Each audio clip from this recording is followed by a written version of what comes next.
Dorixonaga aylantirilgan Cobalt.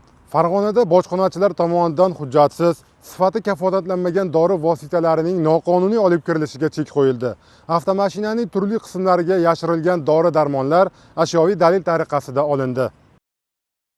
Farg'ona chegara bojxona posti xodimlari kontrabandaga qarshi kurashish bo'limi hamda chegara xizmati xodimlari bilan hamkorlikda post orqali qo'shni Qirg'iz Respublikasidan O'zbekistonga harakatlanayotgan Cobalt rusumli avtotransport vositasini maxsus nazorat texnik vositalar yordamida ko'zdan kechirdilar. Haydovchi va xolislar ishtirokidagi kuzatuv davomida avtomashinaning turli qismlariga tovar moddiy boyliklari yashirilganligi aniqlanib, chuqurlashtirilgan tartibda bojxona ko'rigidan o'tkazildi. Natijada Cobaltning old eshigi va salon ichidan tom qismlariga xufiyona yashirilgan, bojxona xodimining og'zaki so'rovidan ma'lum qilinmagan dori vositalari borligi aniqlandi.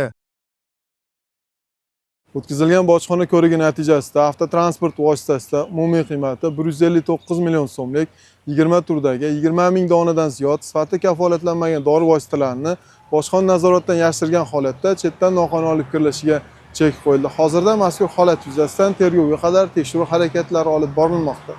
Ma'lumot o'rnida o'tgan yil davomida Farg'ona viloyati bojxona boshqarmasi xodimlari tomonidan mamlakatimiz hududiga sifati kafolatlanmagan dori vositalarining noqonuniy olib kirilishi va ularning muomalasi bilan bog'liq 72 ta qonun buzilish holati aniqlangan. Ushbu holatlar bo'yicha umumiy qiymati 11 milliard 677 million so'mlik 884 ming donadan ortiq sifati kafolatlanmagan dori vositalari ashyoviy dalil tariqasida vaqtincha saqlovga olingan.